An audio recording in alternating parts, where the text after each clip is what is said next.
Hello everyone. Let's continue our discussion on multiple choice questions of chapter 15 circles और class 9th RD. Sharma के questions हमने लिए हुए हैं। पिछली वीडियोस में हम क्वेश्चन नंबर 13 तक डिस्कस कर चुके हैं। So let's see question number 14.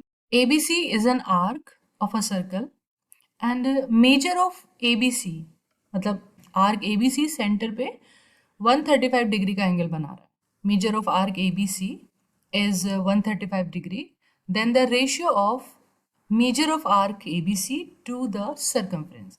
मतलब arc ABC का जो लेंथ है, length of arc ABC and circumference, उसका हमें रेशियो बताना है. रफली हम देखें तो आर्क AB लगभग इस तरह से इतना होगा. माइनर आर्क होगा क्योंकि आर्क AB सेंटर पे 135 डिग्री का एंगल बना रहा है. बच्चों एक बात यहाँ पे समझते हैं कि आर्क का जो लेंथ है वो जितना कम होगा सेंटर पे उतना ही कम एंगल बनेगा, और आर्क लेंथ जितना ज़्यादा होगा सेंटर पे उतना ज़्यादा एंगल बनेगा. तो arc length is you can say directly proportional.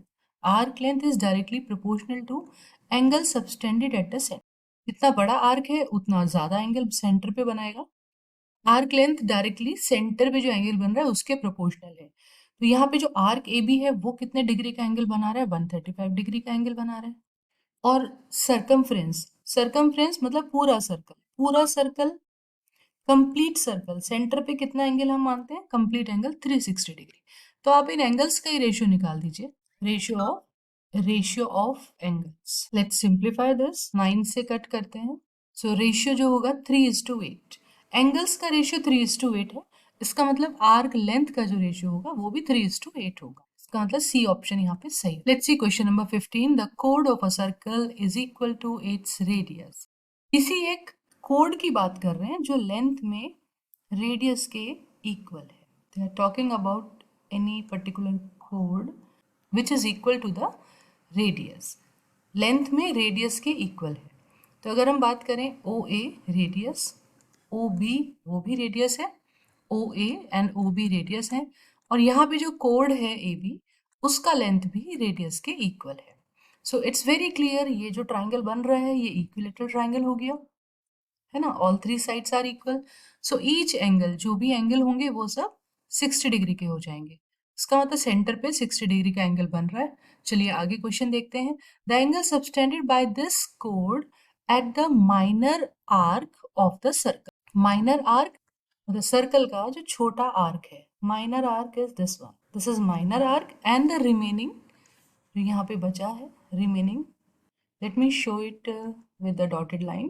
This red one dotted line से जो मैंने दिखाया है ये हो गया हमारा मेजर आर्क. सो अभी वेरी क्लियर है कि मेजर आर्क में बाउंड्री पे कहीं भी कोई एंगल बनेगा, क्योंकि सेंटर वाला एंगल डबल होता है तो बाउंड्री वाला एंगल हाफ हो जाएगा. एंगल सी जो होगा that will be half of angle O. Angle subtended at the centre. Theorems बस इस चैप्टर में एक यही स्पेशलिटी है, जितने भी थ्योरम्स हैं उनके हमें स्टेटमेंट्स याद रखें. एंगल सबटेंडेड बाय एनी कोड at the centre is double than angle in remaining circle. ये थ्योरम का स्टेटमेंट हम याद रखेंगे, सबसे ज्यादा यूज होने वाली थ्योरम है. और बच्चों ये एमसीक्यू की जो हमारी सॉल्यूशन के सीरीज है इसका पर्पस यही है कि सिर्फ एमसीक्यू आप करें और आपका पूरा चैप्टर सारे कॉन्सेप्ट्स रिवाइज हो जाए.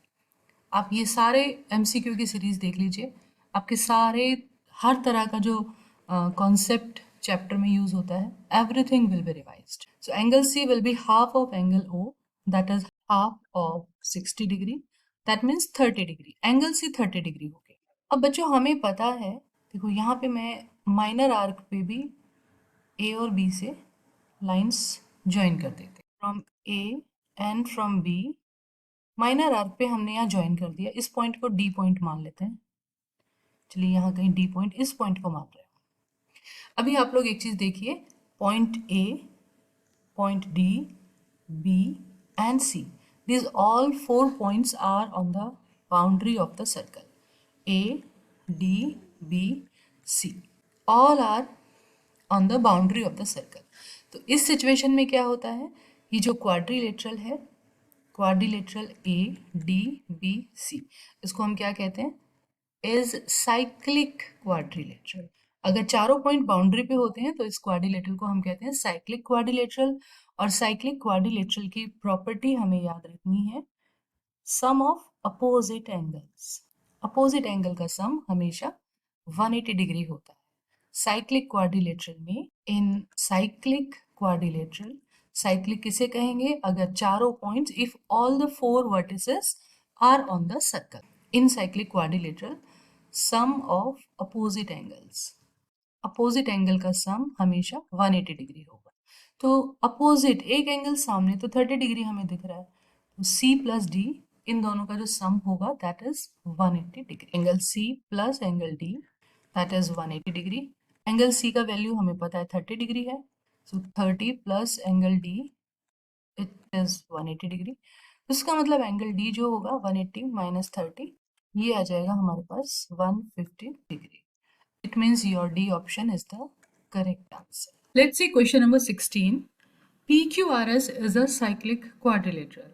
Cyclic जैसा पिछले क्वेश्चन में बात हुई है, all the 4 points PQRS, ये चारों पॉइंट्स सर्कल की बाउंड्री पे होंगे such that PR is diameter.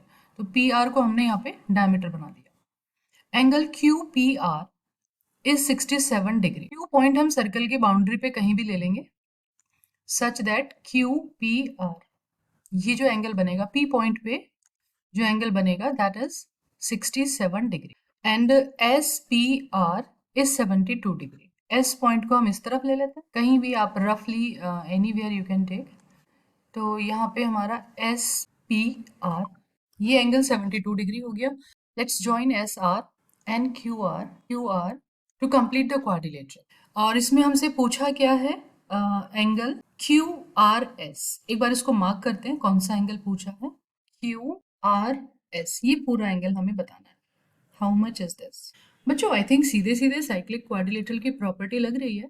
Angle SPQ, quadrilateral का जो एंगल P बनेगा, P पॉइंट पे जो पूरा पूरा एंगल बनेगा दैट इज 72 प्लस 67 139। और अभी हमने पिछले क्वेश्चन में प्रॉपर्टी पढ़ी थी, साइक्लिक क्वाड्रिलेटरल के अपोजिट एंगल्स का सम 180 डिग्री होता है। यहाँ पे angle SPQ plus angle SRQ, ये दोनों एंगल का सम हो जाएगा 180 डिग्री।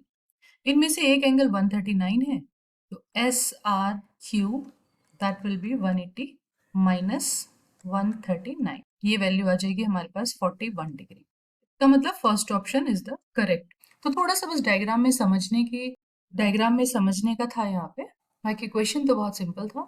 इस वीडियो के लिए इतना ही। For next questions watch our next video. तब तक के लिए take care, enjoy life, enjoy maths as it's easy.